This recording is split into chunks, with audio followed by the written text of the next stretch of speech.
یا رسول اللہ یہ جو گرے ہوئے ہیں اپنی غربت سے، اپنی بدعمالی سے، یا رسول اللہ اپنے دست کرم فرمائیے، دست کرم سے اٹھائیے ان کو۔ بدہ دستی زے پا افتاد گرا، بکن دلداریے دلداد گرا۔ وہ جو اپنا دل آپ کو دے بیٹھے ہیں ان کی دلداری فرمائیے، ان کی حوصلہ افزائی فرمائیے، ان پر کرم فرمائیے، اپنے دست کرم سے ان کو اٹھائیے۔ بدہ دستی سے پا افتاد گرا،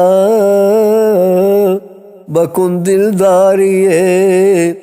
دلداد گرا۔ اگرچہ غرق دریائے گناہم، مجھے پتا ہے کہ میں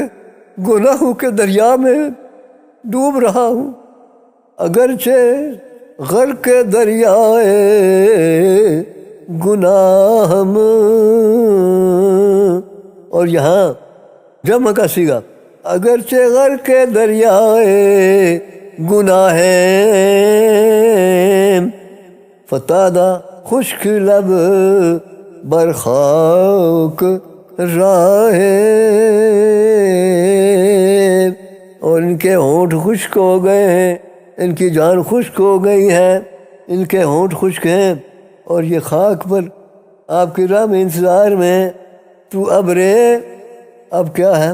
میری ہونٹ میری جان خشک ہو گئی ہے، تو ابر رحمتی کے گاہے، تو وہ رحمت والا بادل ہے حضور آپ کی ذات اقدس کہ کبھی کبھی کبھی گاہے گائے ہیں، تو ابر رحمتی کے گاہے، کنی برحال لب تشنا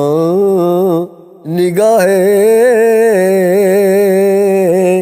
یا رسول اللہ کبھی یہ جو پیاسے ہیں، پیاس سے جاں بلب ہیں، کبھی ان پر نگاہ کرم فرمائیے، ان کی تشنگی جو ہے سیراب فرمائیے اسے اپنی نگاہ کرم سے۔ خوشا کس گرد راہ سویت رسیدیں، وہ جامی نے دوسری جگہ جو کہا نا کہ ہمیں اڑا کے لے جائے، اے ہوا میں اڑا کے لے جا، اور وہاں حضور کے بارگاہ میں ہمیں فدا کر دے۔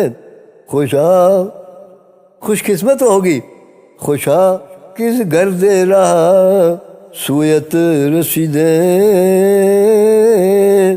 کاش میری مٹی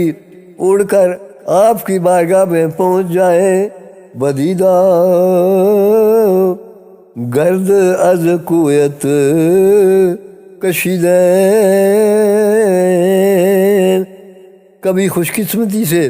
آپ کی اس راہ میں پہنچ جاؤں اور اپنے پلکوں سے آپ کے راستوں کو صاف کروں۔ بدیدہ گرد از کویت کشیدیں، بگرد روضاعت بستیم گستاخ۔ جو قرآن کریم میں اللہ فرمایا ہے کہ جو محبت والے ہیں اشد حب للہ، قرآن پاک میں اللہ نے اپنے محبت والوں کی نشانی بتائی ہے نا کہ وہ ٹوٹ کر مجھ سے محبت کرتے ہیں۔ تو حضرت پیر نصیر الدین رحمۃ اللہ علیہ نے فرمایا کہ یہ گستاخ فارسی میں اسی کا ترجمہ ہے۔ بگرد روضاعت بستیم گستاخ، یا رسول اللہ میں آپ کے روضہ عطر کے گرد طواف کروں، روضہ عطر کا، اور حضور صلی اللہ علیہ وسلم دلم چوں پنجرا سوراخ سوراخ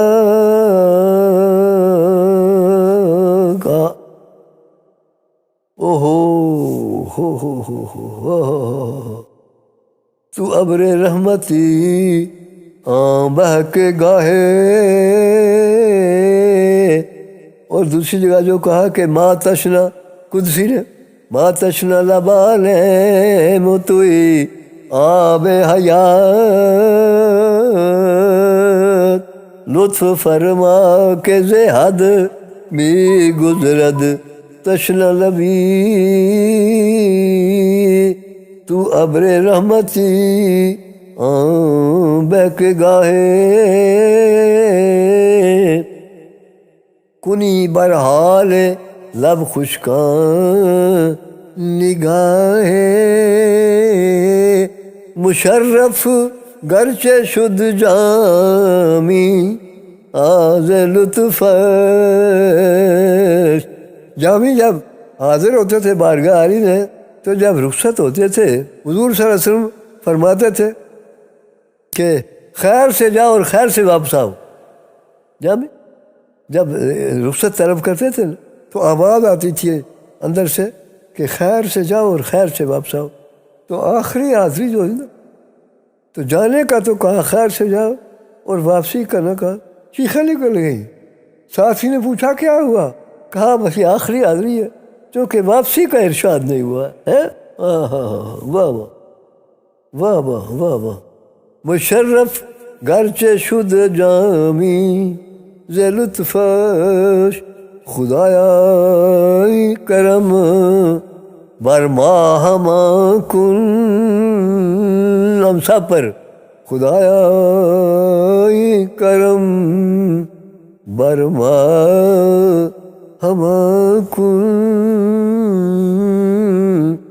نسیما جانب بطحا گزر کن، ز احوالم محمد را خبر کن۔ غزل کے انداز میں خسرو چہرائے زیبائے تو رشک بتان آزری، ہر چند وصفت می کنم در حسن زاں بالا تری، میں جتنا صفات بھی کر لوں تیرا حسن اس سے بالا تر ہے، میں تو اپنی صلاحیت کے مطابق جتنی بھی صفت کروں آپ کے حسن پاک کی وہ اس سے بھی بالا تر ہے۔ عالم ہما نغمائے تو خلق خدا شیدائے تو، یہ تمام جہان آپ کی نعتیں ہیں، آپ کے نغمے گاتا ہے، آپ کی نعتیں پڑھتا ہے، آپ کی صفات بیان کرتا ہے۔ عالم ہما نغمائے تو خلق خدا شیدائے تو، اے نرگس رانائے تو آوردہ رس میں دل برے، نرگس کو بہت بزرگوں نے عام شعراء نے بھی استعمال کیا ہے، اور محبوب کی صفت میں نرگس کو بہت زیادہ استعمال کیا، چونکہ نرگس کا پھول جو ہے وہ سرنگوں رہتا ہے، اور کبھی جب دوپہر ہوتی ہے تو جب وہ تھوڑا سا سر اٹھاتا ہے تو وہ جو نرگس کی آنکھیں ہیں نا، وہ ہمارے ابھی نرگس لوگ زمینوں میں لگاتے ہیں، قبرستان پر لگاتے ہیں، تو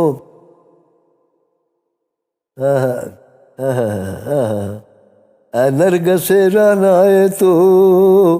آوردہ رس میں دل بری، محبوب کی مبارک آنکھیں بھی اس نرگس کی طرح ہیں جو سامنے جاتا ہے وہ۔ اور ایک بزرگ گزرے بابا افغانی رحمۃ اللہ علیہ، بڑے کامل بزرگ گزرے، ان کی غزل کو بہت کمال ہے۔ مجھے ایک شعر یاد ہے وہ جو یہاں اس وقت جس کی ضرورت ہے، من آزمودہ بارہا این نرگس بیمار را، میں نے اس نرگس سے بیمار، یہ آنکھیں جو ہیں یہ نرگس کی طرح ہیں، نرگس سے بیمار اس لیے کہا کہ وہ سرنگوں رہتا ہے من آزمودم بارہا ای نرگس سے بیمار را میں نے بارہا اس بیمار نرگس کی حسن کا میں نے بارہا مطالعہ کیا ہے اور کیا صفت ہے اس کی من آزمودم بارہا ای نرگس سے بیمار را از یک نظر مجنو کند صد زاہد ہوشیار را از یک نظر مجنو کند صد زاہد ہوشیار را